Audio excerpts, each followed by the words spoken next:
Al-Imam Abi Hamid Muhammad bin Muhammad Al-Ghazali membahas beberapa ayat Al-Quran. Allah Subhanahu wa Ta'ala di dalam ayat suci Al-Quran Al-Karim, ketika Allah berfirman di surah Luqman ayat 33. Ya, surah Luqman itu surah yang ke-31. Ya, ketika Allah Subhanahu wa Ta'ala berfirman, "Fala taghurrannakumul hayatud dunya."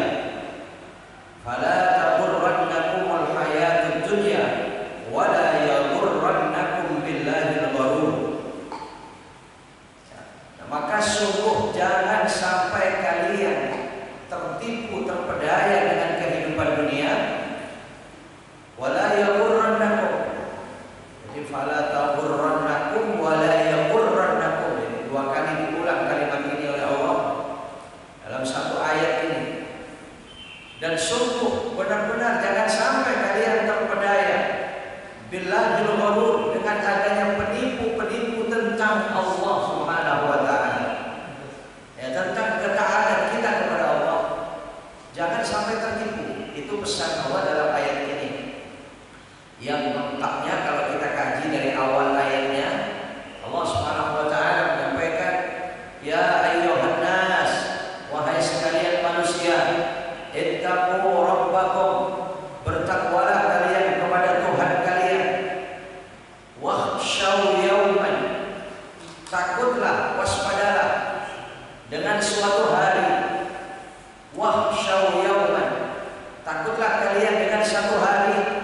La yajzi walidun an waladihi, yang seorang ayah, walid itu ayah, orang tua, ayah, ibu itu tidak akan pernah bisa menolong anaknya. Kalau sekarang bisa melihat anak kita itu dalam bahaya, kita bisa menolongnya. Tapi suatu saat melihat anak kita berbahaya, nggak bisa orang tuanya menolongnya. Bahkan sebaliknya, wala mauludun huwa jazin an walidihi syai'an, juga anaknya pun juga demikian, sedikit pun tidak akan bisa menolong orang tuanya. Kalau sekarang bisa. Anak ini gak tega melihat orang tuanya sakit semacam itu, dia tolong, bisa. Sekalipun hakikatnya pertolongan itu tetap datangnya dari Allah Subhanahu wa Ta'ala. Maka Bapak saudara-saudara sekalian, ini suatu hari kata Allah, wakhshaw yawman. Ya, ini jangan dikonfrontasi dengan pembahasan, penjelasan bahwa anak itu akan menjadi syafaat terhadap orang tuanya, ya. Kan ada itu, nanti derajat orang tuanya itu akan diangkat tinggi-tinggi oleh Allah Subhanahu wa Ta'ala sebab anak. Nah, itu ada hadis yang semacam ini.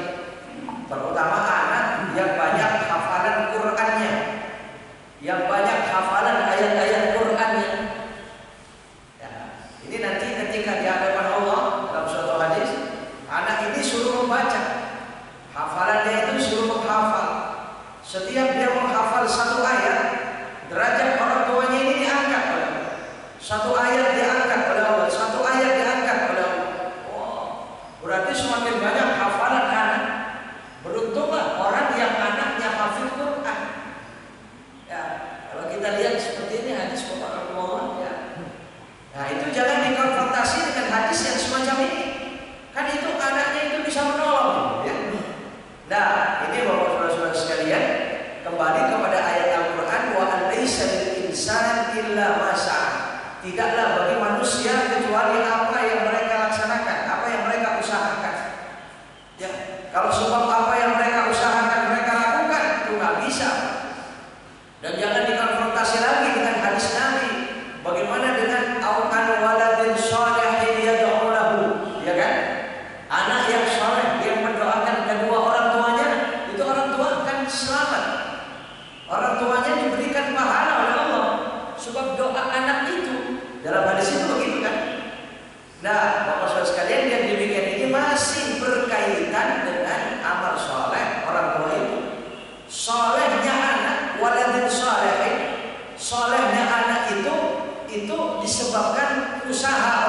kemudian diambil oleh bapak ibu, dibesarkan ini anak, diajarkan agama, bagus dia menjadi hamba yang saleh.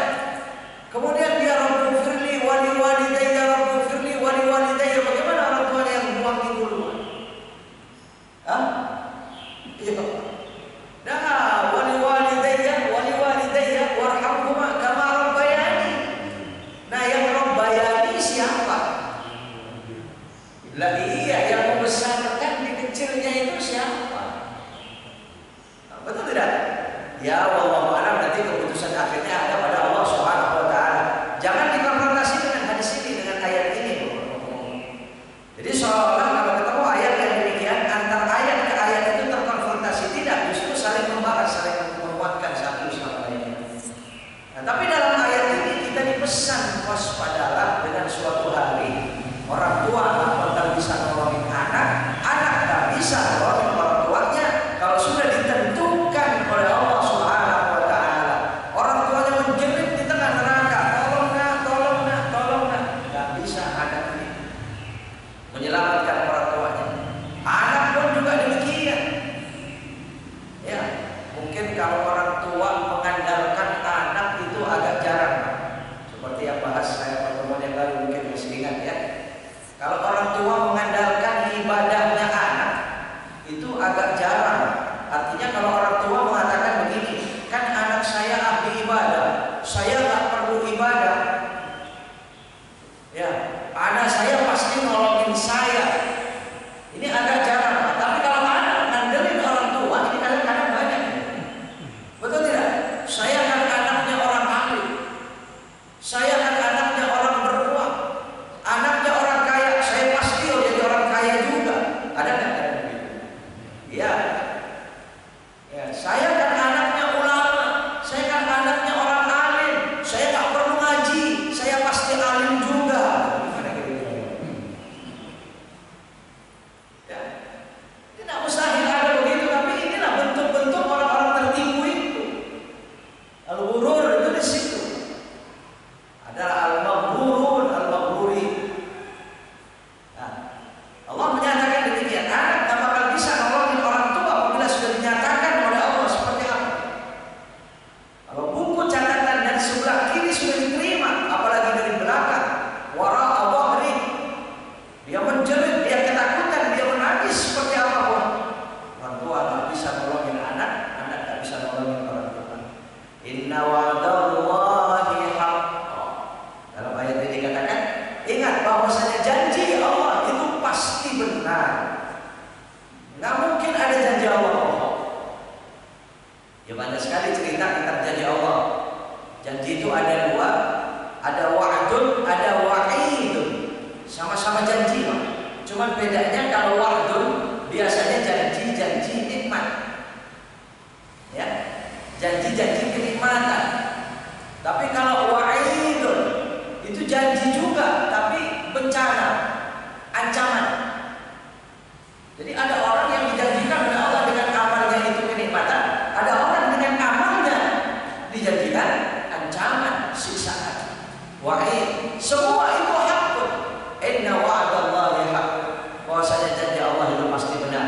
Nah, maka ayat berikutnya yang dibahas oleh Imam Abi Hamid Muhammad Al-Ghazali, fala taghurrannakumul hayatud dunya wa la yaghurrannakum billahil ghurur. Nah, ini pesan Allah Subhanahu wa taala, sungguh jangan sampai kalian tertipu dengan kehidupan dunia yang serba menipu ini. Wa la yaghurrannakum billahil ghurur. Ini ayat sering sekali kita membahasnya, kita mengkajinya, kita membacanya. Setiap saat dijadikan sebagai nasihat-nasihat. Wala yaghurrannakum billahil ghurur. Dan sungguh jangan sampai kalian ini terpedaya tentang Allah Subhanahu wa taala dengan ketaatannya. Karena hayatud dunya itu seluruhnya memang mana? Wa ma mata'ul hayatid dunya illa mata'ul ghurur. Kehidupan dunia, apalagi kesenangannya itu kesenangan yang menipu. Sementara kadang-kadang yang lebih kita bela, yang lebih kita tuntut, Ya hayat dunia. Betul tidak? Iya. Coba bayangkan dia sudah punya rumah satu pengen dua. Betul? Ya. Yang sudah punya rumah satu, kalau seandainya dikasih satu rumah lagi nolak apa? Terima kira-kira. Punya satu pengen dua. Sudah punya tempat tinggal dua pengen tiga. Dia berhayal kalau punya banyak tempat tinggal. Di kota ada, di kampung ada, di desa ada, di dalam negeri punya, di luar negeri punya. Dia berhayal, pasti senang, pasti senang. Nah, senang yang dihayalkan itu, ya, itu macam adalah kesenangan yang memperdaya, bukan kesenangan yang sebenarnya. Ya, semua punya kendaraan satu ingin dua, punya kendaraan dua ingin tiga, bahkan tidak akan pernah selesai kata Nabi, hatta yamla'a fahu bit-turab, sampai mulutnya itu dipenuhi dengan tanah. Ini kalau bahasa kita kasar, ya, sampai mulutnya dijejelin tanah, kasar ya. Tapi bahasa Nabi SAW maksudnya apa di sini? Sampai masuk ke dalam tanah. Minha khalaqnakum wa fiha nu'idukum wa minha nukhrijukum taratan ukhra. Dari tanah aku ciptakan kalian, ke tanah aku satukan kembali kalian. Bukan cuma mulutnya saja. Iya, kalau bersatu nyatu kita ya. Ya, dan dari tanah itu akan dikeluarkan kembali. Atau mungkin dalam ayat Quran yang sering kita membacanya dalam sholat, alhaakumut takatsur hatta zurtumul maqabir. Sampai zurtum al-maqabir, sampai mengunjungi kubur itu. Baru selesai. Bapak Ibu Saudara sekalian, rahimakumullah. Ini hayatul dunia. Coba hayatul dunia. Sedangkan hayatul dunia, kehidupan, kematian, yaitu semua hayatul dunia. Ciptaan Allah Subhanahu wa taala, ada kehidupan, ada kematian. Semua sekitar kita mana Pak yang kita saksikan?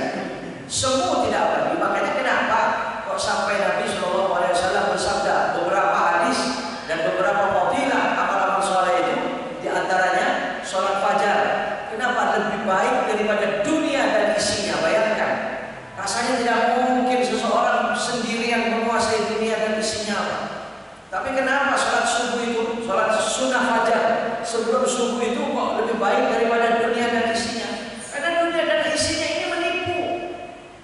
Sedangkan keutamaan pahala daripada sholat sunnah fajar itu tidak menipu. Mau berapapun besarnya itu menipu, itu hayatul dunia. Allah, betapa sayangnya Allah Subhanahu wa taala kepada kita ya, Bapak Ibu sekalian. Kita diingatkan semacam itu. Karena Allah yang menciptakan kita, Allah tahu tentang kita dan Allah memikirkan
kejadian mustahil banyak disampaikan oleh Nabi Shallallahu Alaihi Wasallam. Hadirin hadirat Bapak Ibu Saudara sekalian, dan di dalam ayat yang lain surah Fatir, ini dalam surah, ya kalau kita teruskan ayatnya itu kita paham ya, innallaha 'indahu 'ilmus sa'ah. Sesungguhnya Allah Subhanahu wa taala di sisinya pengetahuan tentang kehancuran di hari akan datang. Itu hanya Allah yang tahu. Kita tidak pernah dikasih tahu, apalagi as-sa'ah itu diartikan kiamat kubra. Kehancuran alam semesta ini tidak akan ada yang bisa memprediksi. Kalau ada prediksi itu selama-lamanya, nah, boleh kita percaya. Bohong itu karena ya dikatakan innallaha 'indahu 'ilmus sa'ah. Sa'ah indallah. Pengetahuan tentang kiamat itu hanya di sisi Allah. Bahkan yunazzilul ghaib, tentang turunnya hujan. Tidak ada yang tahu ya. Kadang-kadang katanya hujan bisa dibuat. Ya, ada nggak yang bisa bikin hujan? Iya, tapi yang meleset ada. Ya cuma mungkin ya orang berusaha, berjuang, berusaha, ikhtiar, akhirnya jadi kabur oleh Allah. Tapi sesekali tidak selamanya semacam itu. Ya kemudian ya Allah di dalam rahim. Ya dalam rahim tidak ada yang tahu proses kejadian janin kita. Saya sering tanya kepada kaum ibu, kalau seorang ibu hamil, nah ini yang merasakan ibu-ibu, dia kalau bapak daya, ya bapak kan cuma nitip bahan ke rahim ibu, kan begitu kan? Menunggu akhirnya yang memproses Allah selama 9 bulan itu. Nah, jangankan suami, istri saja, ibu saja yang hamil, nggak tahu apa-apa itu dalam rahim. Bagaimana proses terciptanya? Betul. Sekalipun jenis kelamin bisa kadang-kadang tahu dengan apa itu Pak USG ya? Ya itu bisa tahu, bisa dicek, bisa laki perempuannya ketahuan ya, yang meleset juga ada, tapi tidak seluruhnya diketahui. Bagaimana proses kejadian dari air sperma menjadi segumpal darah? Apa yang dilakukan ibu supaya dia berubah menjadi segumpal darah? Tidak, ibu tidak melakukan apa-apa. Dari segumpal darah menjadi segumpal daging, sang ibu tidak melakukan apa-apa. Dari segumpal daging itu membentuk, memanjang menjadi janin. Setelah menjadi janin, dibelah tubuh itu atau dibungkus, ada tulang di dalamnya. Fakasawna al-'idhama lahma. Dibelah itu matanya, telinganya, dilobangin mulutnya dan seterusnya dengan bentuk tubuhnya, dibuat jari-jarinya, tangan dan kaki. Sekarang pertanyaannya, bapak ibunya melakukan apa? Hah? Nah, ini waktunya supaya jari-jarinya dibuat. Hah? Tidak ada kan? Bapak Ibu saudara sekalian, coba. Makanya wa ya'lamu ma fil arham. Yang mengetahui yang di dalam rahim itu Dia, Allah Subhanahu wa taala. Mau dijadikan jenis kelamin laki-laki dan perempuan pun juga nggak bisa pada kuasa. Sekalipun ya ditemukan, maka dalam hadis sesuai dengan medis yang mengatakan tergantung ovumnya lebih besar yang mana, gitu ya. Disitulah dominan akan menjadikan jenis kelamin itu. Ya, itu hanya bisa menduga semacam itu. Kemudian berbuat apa? Berbuat apa? Tidak pernah berbuat apa. Jangankan sampai kepada rahim yang di mana dalam terjadinya rahim itu, Pak, janin di dalam rahim ibu itu, Bapak Ibu Saudara sekalian. Dengan sperma kita yang berada di tubuh kita saja, coba. Setiap saat yang selalu disediakan oleh Allah. Bapak Saudara sekalian,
mani, air mani, air sperma, nutfah. Antum takhluqunahu am nahnu khaliqun? Apakah kalian yang dibuat? Apakah kalian yang ciptakan? Atau aku? Itu kata Allah Subhanahu wa taala. Kita tidak melakukan apa? Yang dikatakan dalam surah Al-Tariq itu, yakhruju min baini sulbi wat tarahib. Yang keluar katanya proses penciptaannya itu di antara tulang rusuk kita. Tulang rusuk kita. Min sulbi wat tarahib. Tapi tidak pernah tahu. Ketika dibutuhkan ada, ketika dibutuhkan ada. Ya.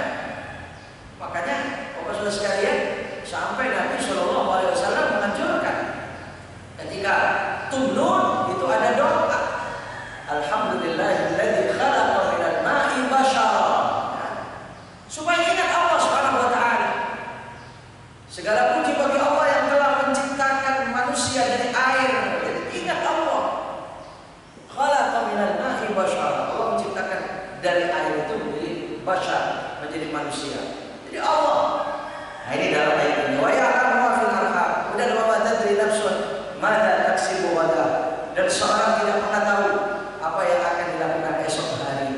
Rencana boleh, tapi yang menentukan Allah. Kadang-kadang rencana sudah matang, sudah pasti, sudah schedule, sudah diprogram, betul. Bahkan sudah disetting dengan sedemikian rupa. Pada waktunya gagal. Wa ma tadri nafsun madza taksibu ghadan. Ternyata yang tidak direncanakan, ya, malah yang tidak direncanakan.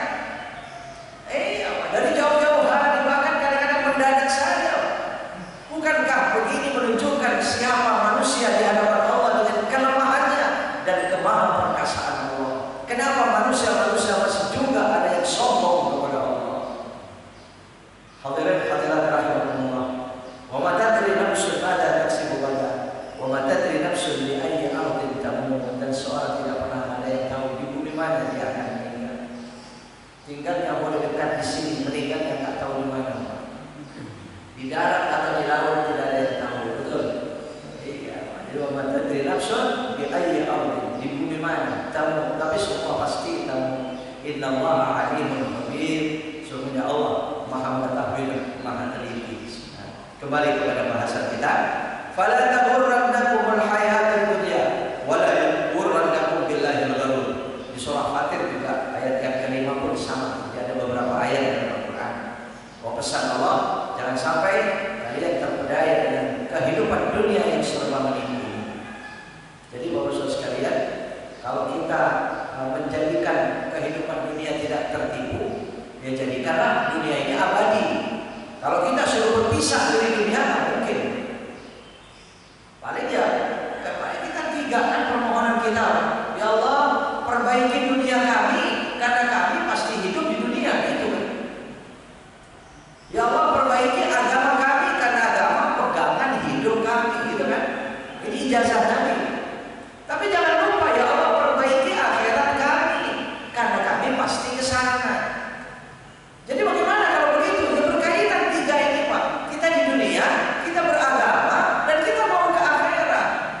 Kalau begitu, mari kita kelola dunia ini dengan agama. Baru dunia akan abadi dibawa ke akhirat, menjadi nikmat selama-lamanya, betul? Luar biasa ijazah Nabi SAW.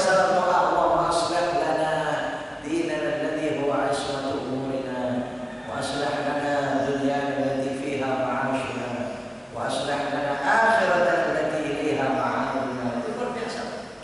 Waj'alil hayata ziyadatan lana fi kulli khair. Jadikan hidup ini selalu tambah kebaikan, tambah kebaikan, tambah kebaikan. Jangan kebalikannya. Waj'alil maut rahatan lana min kulli syarr. Ya Allah, apabila nanti kematian datang, ya Allah, kalau ajalmu sudah Kau datangkan, ya Allah, ajal sudah tiba, jadikan kematian itu istirahat, rahat, berhenti dari segala keburukan.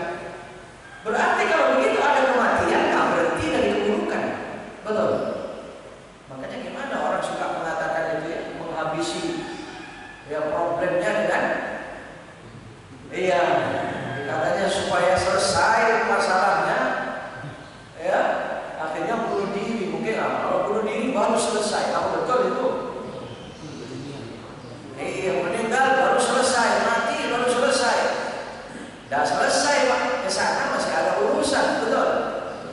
Di sini makanya waj'alil mauta rahatan lana min kulli syai.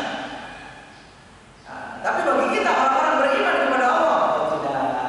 Dan kalau beriman kepada Allah, justru kematian itu hadiah yang pasti menggembirakan kita. Begitu kata Nabi Sallallahu Alaihi Wasallam, al-mautu tuhfatul mu'min. Kematian itu adalah hadiah bagi orang-orang yang beriman kepada Allah. Bapak Ibu Saudara sekalian, ini ayat Allah Subhanahu wa taala. Wa qauluhu ta'ala di dalam surah Al-Hadid, ketika Allah Subhanahu wa taala berfirman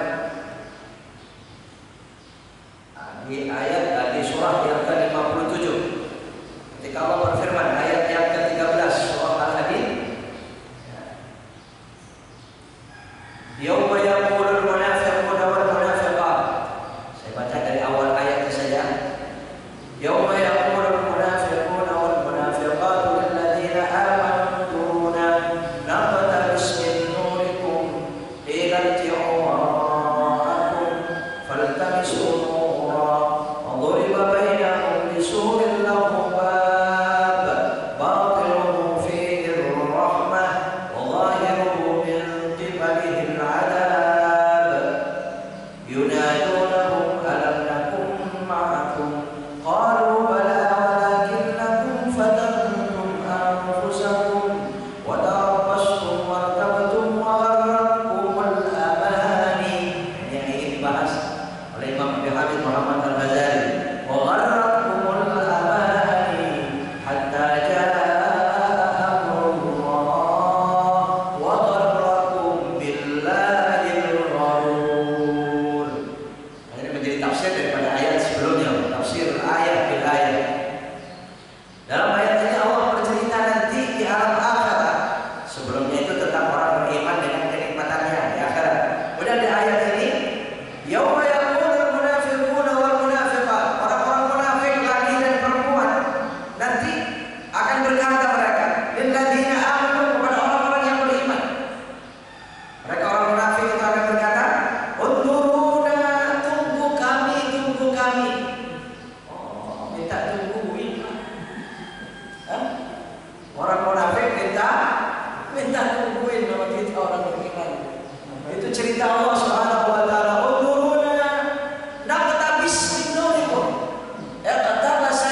selanjutnya lagi ya untuk orang-orang yang beriman itu.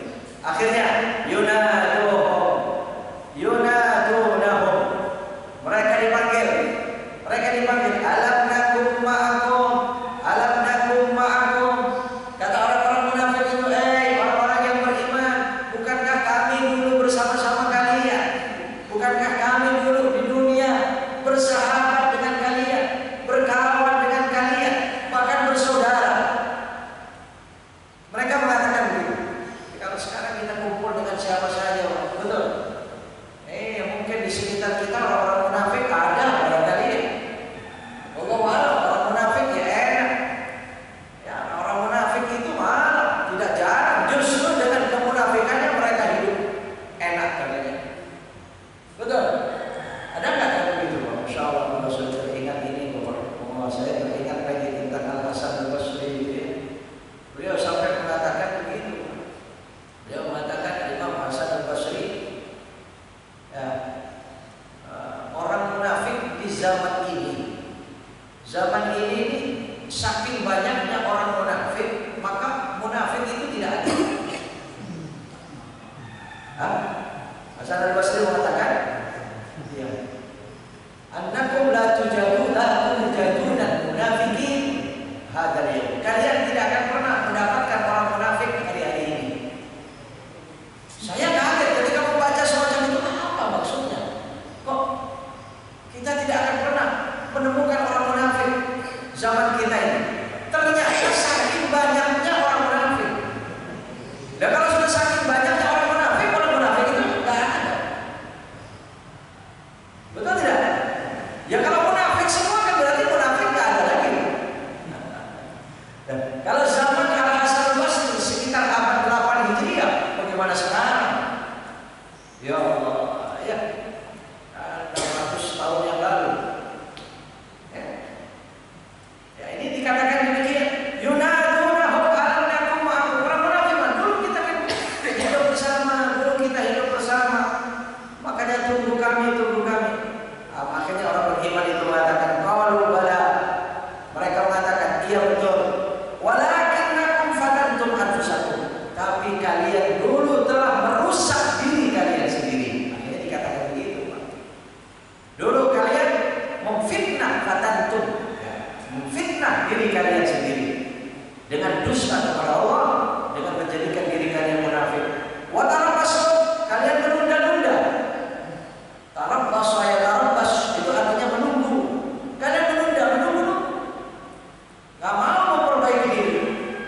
Wartabtum, dan kalian ragu-ragu dengan janji Allah yang demikian, ragu-ragu.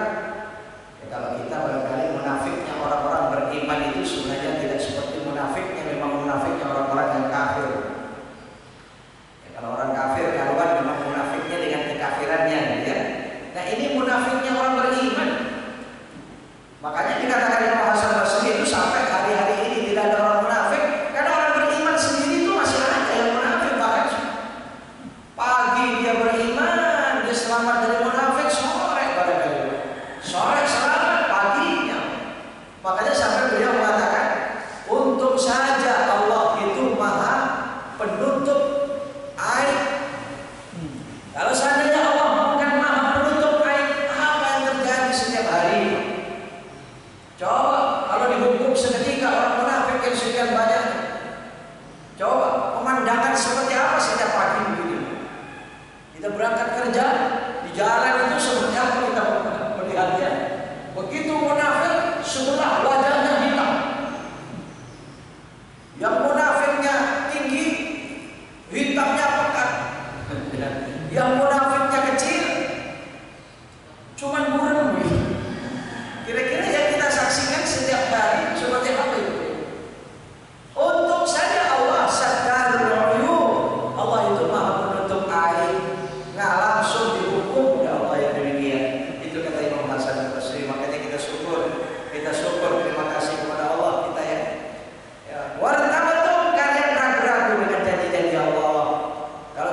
yang menyebabkan orang munafik tersiksa seperti ini.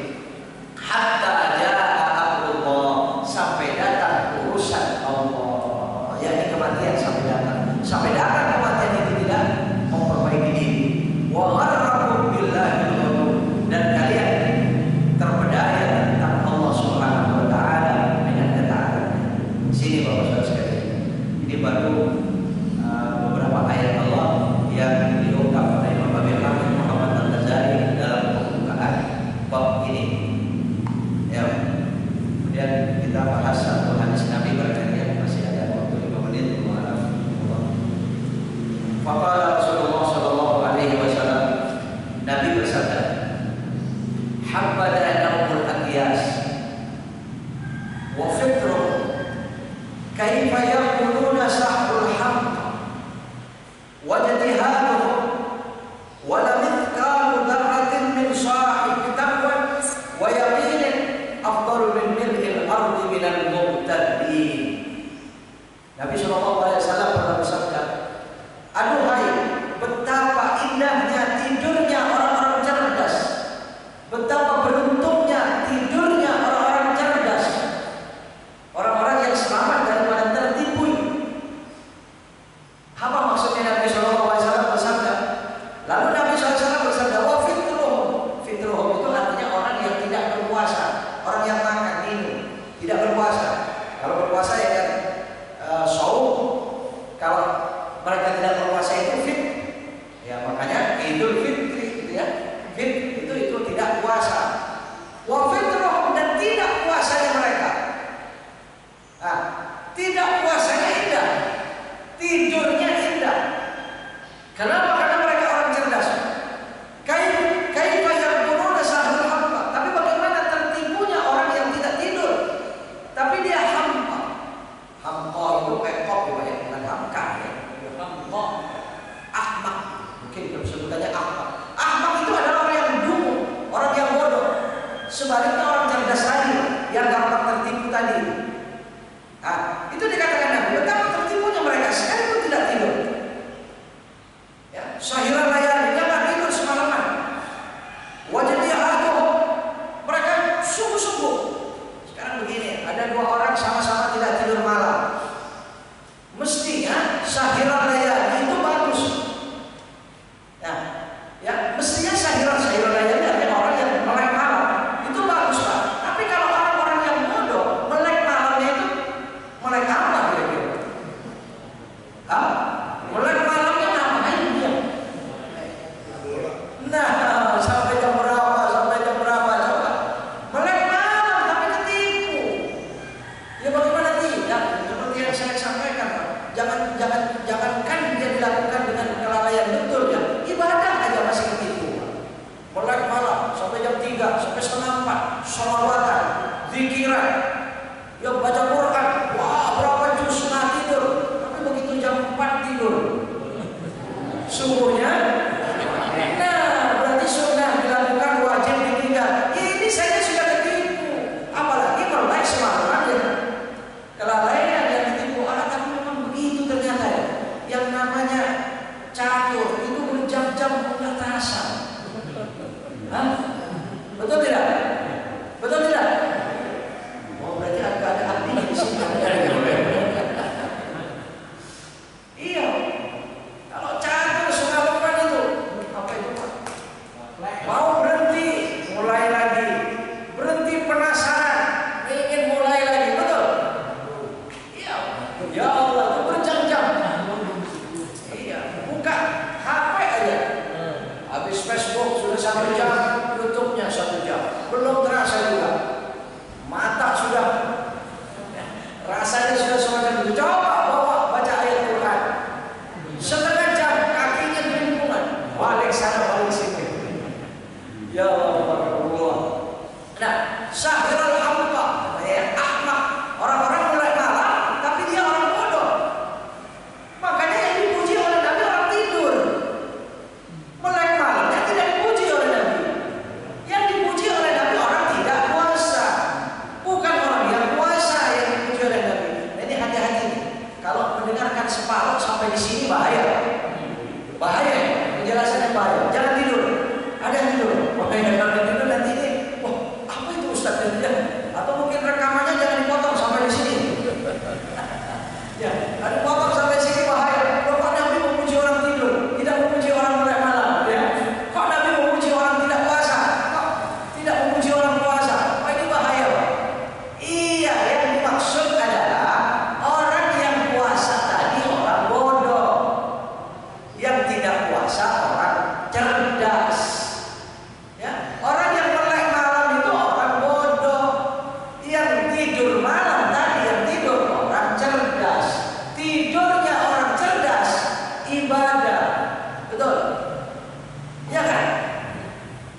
kepada Allah. Coba tidurnya orang bodoh gimana? Jangankan tidurnya, melek saja benar-benar. Di sini maksudnya ya, makanya Nabi itu memuji. Artinya lagi kita jangan tertipu. Jangan tertipu dikiranya baik ternyata kurang baik. Wala mithqalu dzarratin min sahibi taqwa. Satu zarah sebesar biji sapi sudah diartikan begitu. Padahal silakan apa saja ya. Sebesar zarah, tapi amal soleh itu dilakukan oleh orang yang bertakwa kepada Allah, wa yaqin, dan orang-orang yang tinggi keyakinan dan keimanannya kepada Allah. Afdal min mil'il ardi minal muqtadi. Lebih baik amal yang sebesar zarah itu dibanding sepenuh bumi. Amal sudah sepenuh bumi, tetapi dilakukan oleh orang-orang yang tertipu. Makanya nggak ada benarnya orang-orang tertipu ya. Jadi ini dalam hadis Rasul Sallallahu Alaihi Wasallam. Maka pantas kalau begitu ketika Nabi bersabda, al-qayyisu man dana nafsahu wa amila lima ba'dal maut. Orang cerdas itu adalah orang yang selalu saja merendahkan dirinya, memperhatikan dirinya, ya, wa amila lima ba'dal maut, dan dia selalu melakukan apa saja untuk setelah kematiannya. Ini baru orang cerdas, Pak. Ya, kata Nabi Sallallahu Alaihi Wasallam, bukan orang yang ya, kuliahnya nilainya kumlah, wah, ya dia gelarnya, kadang-kadang gelarnya, saya pernah ada orang yang gelarnya lebih dari 20 gelar. Ya, bukan main dia kuliah itu, wah, double.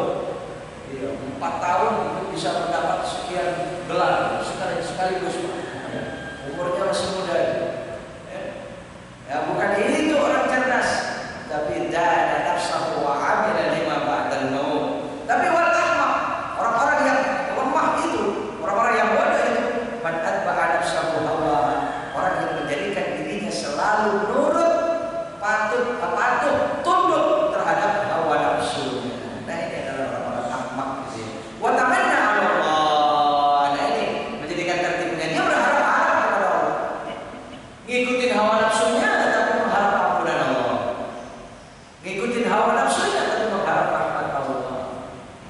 Nah, di sini baru Allah. Mungkin waktu dia itu cukup sekian. Wallahu a'lam. Ya, masih panjang bahasanya dalam ini. Wallahu a'lam. Nah, ya sebulan sekali saja. Betul mendatang. Insyaallah semoga semua dalam sehat afiat, selamat, aman dari segala ancaman bahaya. Allah semua insyaallah bisa terus memakmurkan masjid, bisa menghidupkan majelis-majelis semacam ini, majelis zikir dan majelis ilmu insyaallah.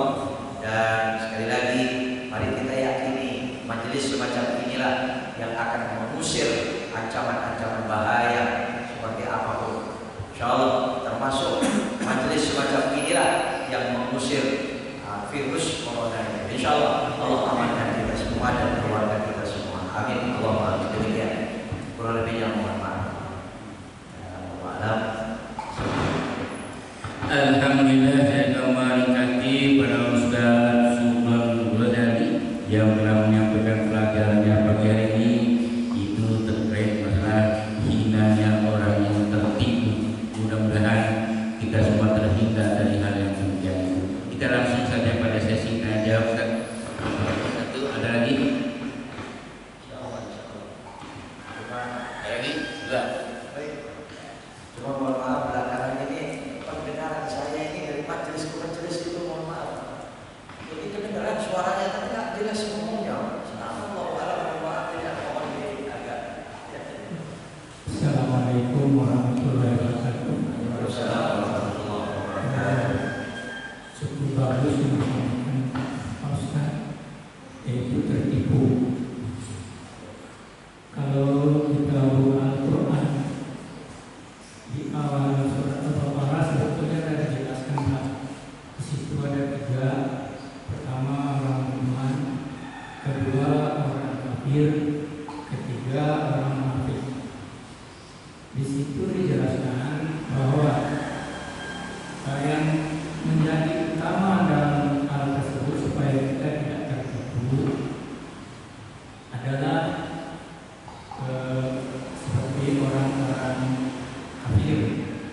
bilang ditutup penglihatan mereka, pendengaran mereka, dan hati mereka. Berarti supaya kita tidak tertipu, kita harus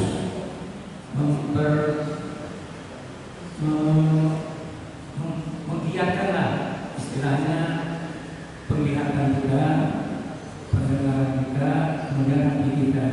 Di mana dengan pendengaran kita mengetahui, dengan penglihatan kita mengetahui, dengan mengetahui itu kita bisa punya ilmu, dengan ilmu kita memperbaiki hati kita terus-menerus. Itulah mungkin itu yang terkandung di dalam ayat mengenai orang mukmin, mengenai orang kafir, dan mengenai orang munafik. Mengenai orang munafik ini kan penyakit hati, di mana penyakit hati ini tinggi, jangan sombong, aku, takabur, ria, pemalas, pembohong, dan lain sebagainya. Itu penyakit hati semua. Kan itu yang membuat orang-orang munafik.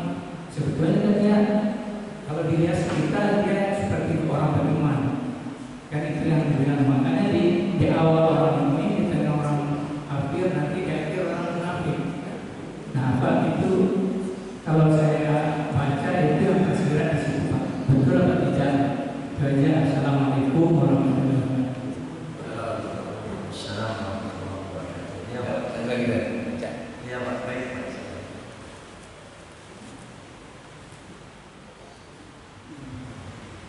Assalamualaikum warahmatullahi wabarakatuh.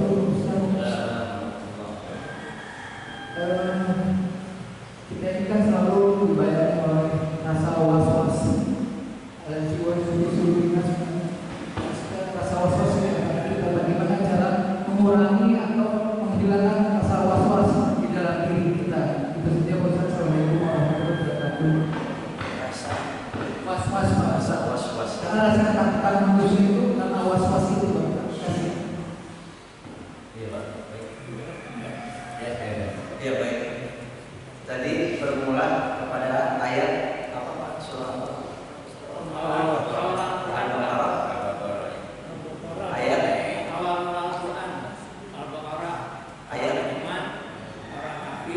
awal ya. Ya, ya, memang kalau di surah Al-Baqarah yang 5 ayat pertama itu berkenaan dengan orang bertakwa ya. Kemudian ada sekitar 20 ayat di awal itu. Dari setelah itu 1 ayat itu orang kafir. Ya, ayat yang ke-6 ada di dalam baru. Itu ayat orang kafir yang dikatakan sama saja mereka dikasih peringatan, enggak, ya, ngeyel. Orang-orang ngeyel di ayat ke-6 surah Al-Baqarah. Kamu 4. Kemudian dari ayat 7 sampai ayat ke-20, nah itu tentang orang munafik. Berurutan itu tentang orang munafik itu. Insyaallah ya, Allah mencerita detail itu orang munafik itu semacam itu.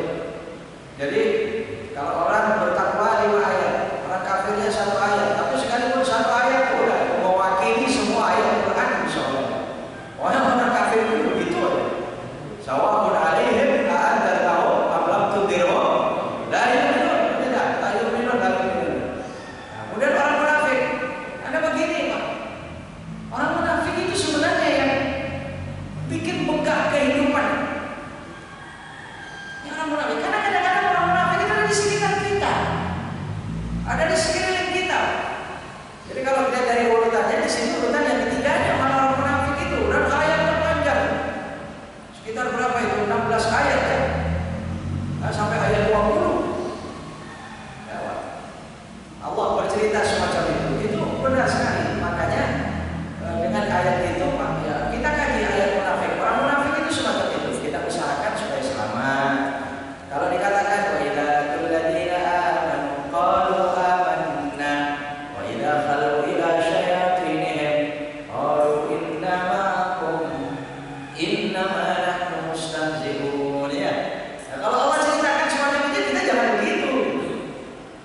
Wa idza qila lahum la tufsidu fil ardi qalu innama nahnu muslihun ya. Jangan begitu kita. Kalau dikatakan kepada mereka, jangan kamu berbuat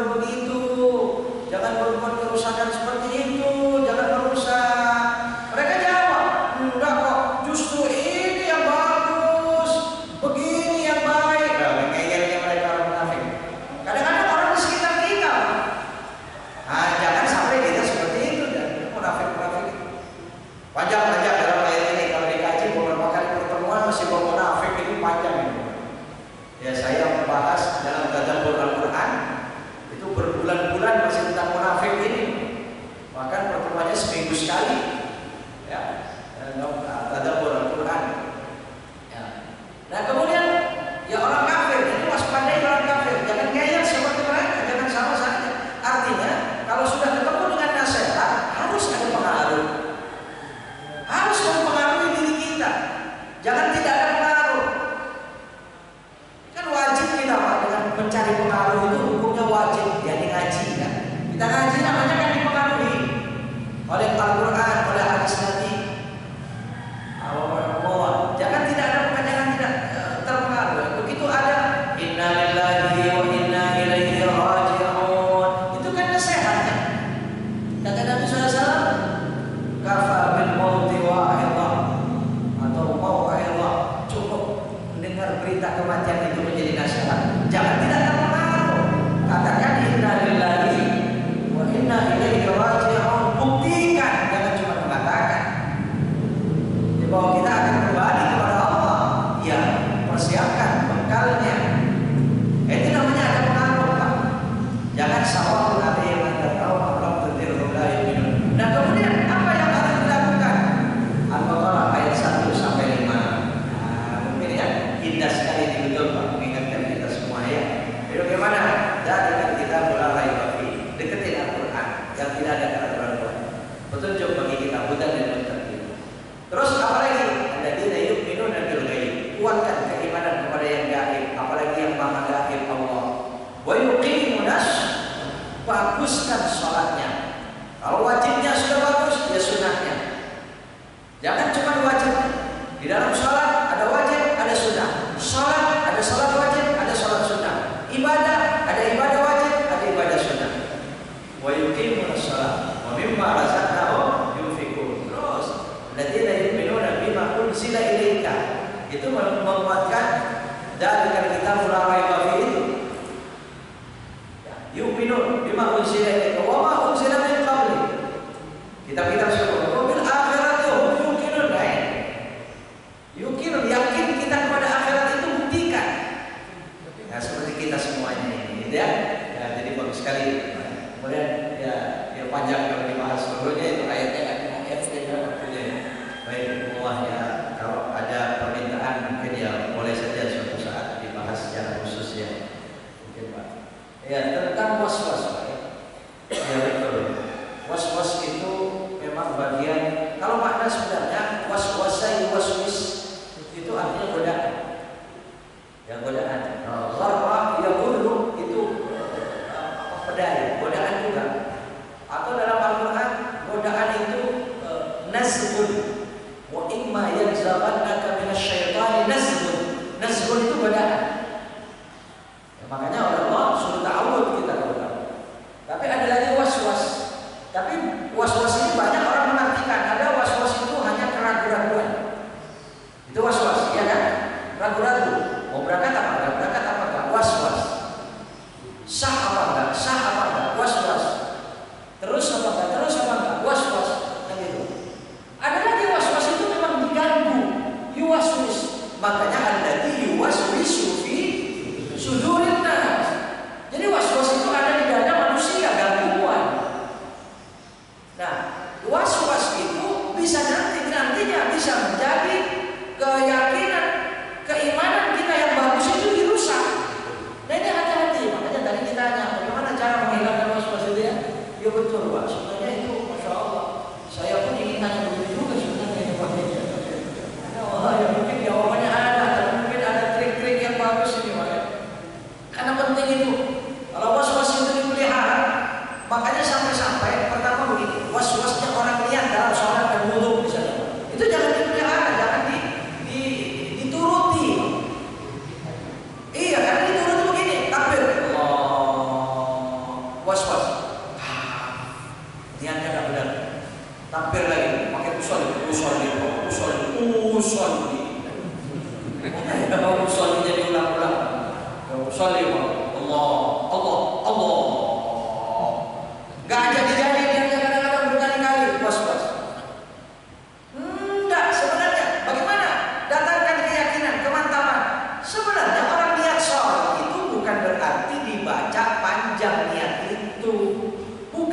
cerita panjang di dalam hatinya. Cukup yang wajibnya saja singkat. Itu yakini. Kalaupun tahu semacam itu, kalau tidak yakin, was-was pasti datang nanti, Pak.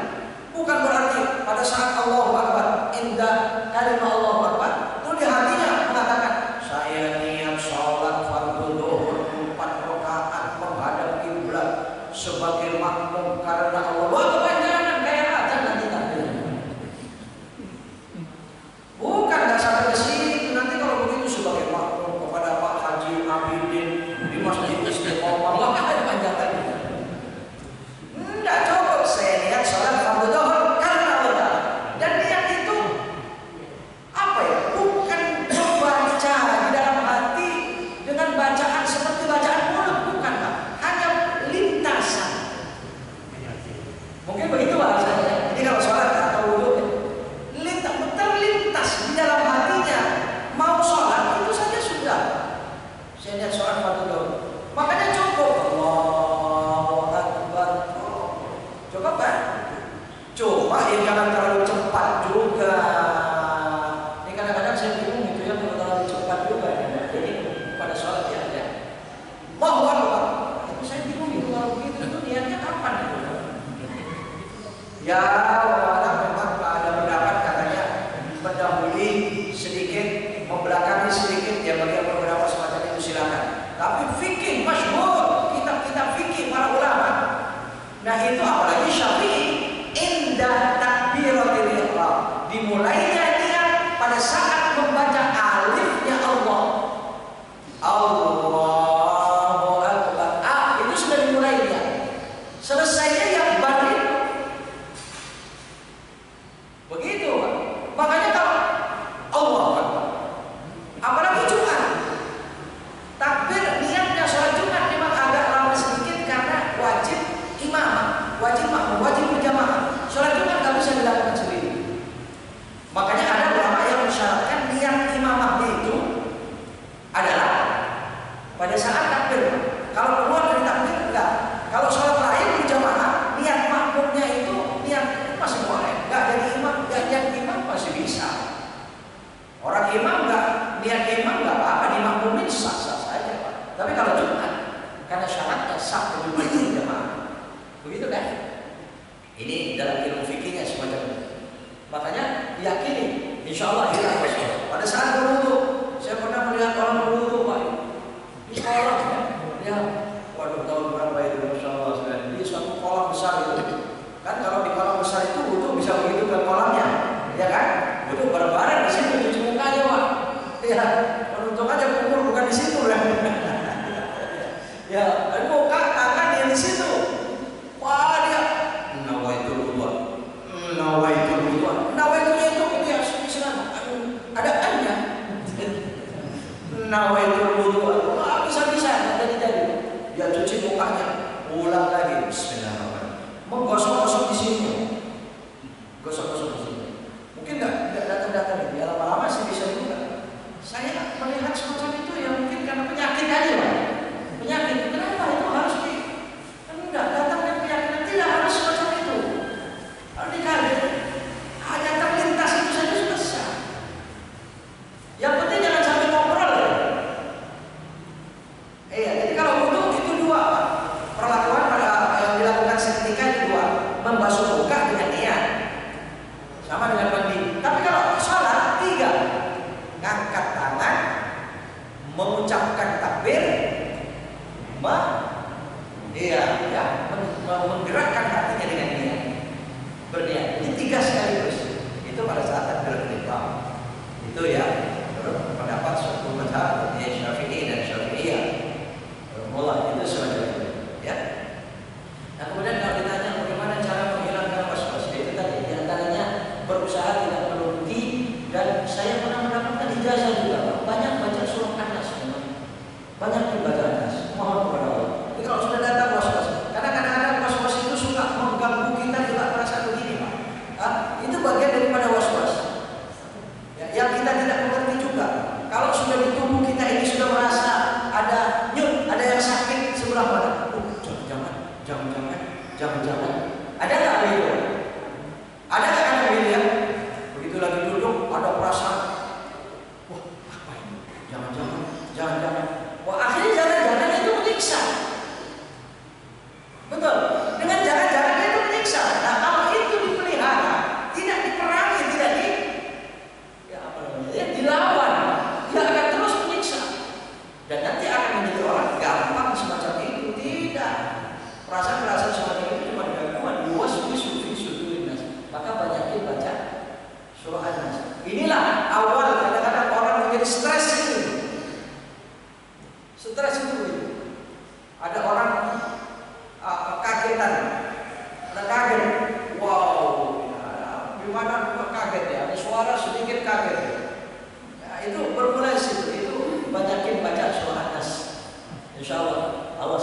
kesehatan Allah hilangkan. Insyaallah. Karena itu gangguan di dalam dada kita ya.